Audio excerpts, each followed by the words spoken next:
Hello everyone, कैसे हैं आप सब। विपक्ष का नेता, लीडर ऑफ अपोजिशन चर्चा में आ गया है क्योंकि Rahul Gandhi leader of opposition बन गए। कांग्रेस को 10 साल के बाद ऐसा मौका मिला है। आपको पता है पार्लियामेंट में प्राइम मिनिस्टर, मंत्री के अलावा कुछ पोस्ट होते हैं जिनको जो अलग अलग तरह की एक्टिविटी को रेगुलेट करते हैं। उसी में एक होता है सदन का नेता, ठीक है।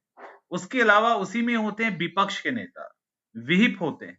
तो ऐसे करके कई सारे पोस्ट हैं जिसमें अभी हम लोग डिस्कस करने वाले हैं leader of opposition. Leader of house नहीं, लीडर ऑफ हाउस में होता यह है कि प्राइम मिनिस्टर जिस भी हाउस से होते हैं, लोकसभा या राज्यसभा, तो उनको लीडर ऑफ हाउस कहा जाता है, ठीक है। वो उस सदन के नेता होते हैं और दूसरे हाउस में प्रधानमंत्री के द्वारा लीडर ऑफ हाउस अपॉइंट किया जाता है। उसी तरह से दोनों ही हाउस में लीडर ऑफ अपोजिशन होते हैं। इस बार लोकसभा में विपक्ष का नेता राहुल गांधी को चुना गया है। राहुल गांधी बहुत अच्छा बाउंस बैक किए हैं और उनकी पॉपुलैरिटी बहुत ज्यादा इन दिनों में बढ़ी है। तो जो भी इंडिया गठबंधन था, उन सबका कॉमन राय ये था कि राहुल गांधी ही लीडर ऑफ अपोजिशन बने। अगर आप ठीक से देखें पिछले कुछ समय से, तो राहुल गांधी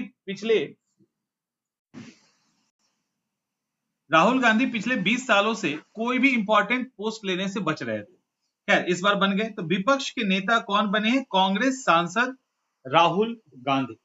याद रखिएगा, जो लीडर ऑफ अपोजिशन होता है उसमें राहुल गांधी तो बने हैं, वो कैबिनेट मंत्री के स्तर का होता है। उनको सारी सुविधाएं, सारी सिक्योरिटी उसी तरह की होती है। और लीडर ऑफ अपोजिशन का एक प्रॉपर ऑफिस होता है, जैसे और कैबिनेट मंत्री का होता है। तो ये अदर मेंबर से अलग हो जाते हैं। गांधी परिवार को तीसरी बार ये पोस्ट मिला है क्योंकि राजीव गांधी इसके पहले 18 दिसंबर 1989 से लेकर 24 दिसंबर 1990 तक इस पोस्ट पर थे। उसी तरह से सोनिया गांधी 1999 से 2004 के बीच में रही।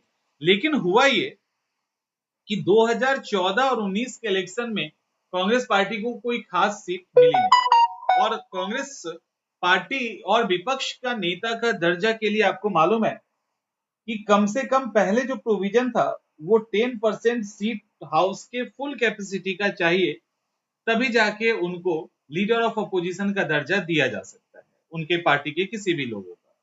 कांग्रेस को ऐसा मिला नहीं, तो बाद में ये कहा गया 2024 वाले में से पूरे सेशन में ही किसी को विपक्ष का दर्जा नहीं दिया गया। 2019 में भी कुछ ऐसी स्थिति थी। तो फिर कंसीडर ये किया गया कि जो भी अपोजिशन की सबसे बड़ी पार्टी होगी उसकी तरफ से जो रिकमेंडेशन होगा उसको लीडर ऑफ अपोजिशन बना दिया जाएगा। और इसी तरह से पश्चिम बंगाल के सांसद अधीर रंजन चौधरी को पिछले सरकार में लीडर ऑफ अपोजिशन बनाया गया था, लेकिन अनफॉर्चुनेटली इस बार वो हार चुके हैं। तो उसकी जगह पे और दूसरी तरफ जो कांग्रेस है वो उसने 99 सीट ले लिया, तो 10% का क्राइटेरिया तो वैसे ही उसका क्रॉस कर चुका है। तो राहुल गांधी इस बार अपोजिशन लीडर ऑफ अपोजिशन बने। लीडर ऑफ अपोजिशन बनने के बाद कुछ स्पेशल राइट मिल जाते हैं, जैसे पहला पीएसी यानी पब्लिक अकाउंट कमिटी, ठीक है। पब्लिक अकाउंट कमिटी के हेड हो जाते हैं। और आपको पता है ये पब्लिक अकाउंट कमिटी कैग के रिपोर्ट की जांच करती है। कैग की रिपोर्ट जो आता है उसको फाइनली लोक लेखा समिति यानी पब्लिक अकाउंट कमिटी के द्वारा जांच किया जाता है और इसका अध्यक्ष हमेशा विपक्षी पार्टी का होगा। तो लीडर ऑफ अपोजिशन को इसका जगह दे दिया जाएगा।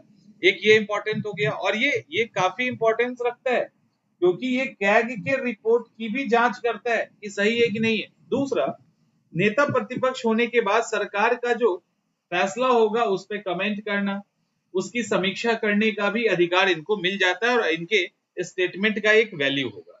जैसे अभी नीट के एग्जाम को लेकर जो माइक बंद कर दिया गया तो काफी ज्यादा हंगामा हुआ है उसको लेकर।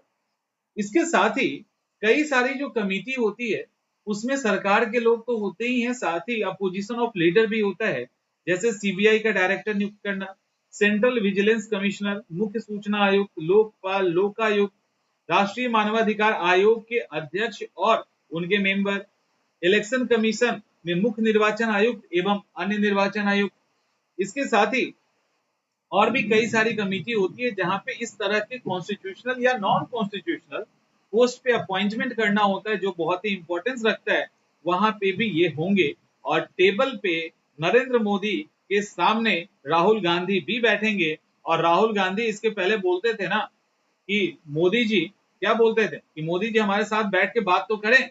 अब मोदी जी को मजबूरन, पहले तो वो नहीं करते थे, अब मोदी जी को मजबूरन लीडर ऑफ अपोजिशन से बात करना पड़ेगा और कोई उपाय है नहीं क्योंकि उनको दर्जा दे दिया गया। तो देखना आगे दिलचस्प होगा कि क्या होता है। तो ये है लीडर ऑफ अपोजिशन और राहुल गांधी को बनाया गया, उनके राइट्स आप समझ गए। इसी तरह के फैक्ट्स के साथ हम लोग आगे मिलेंगे।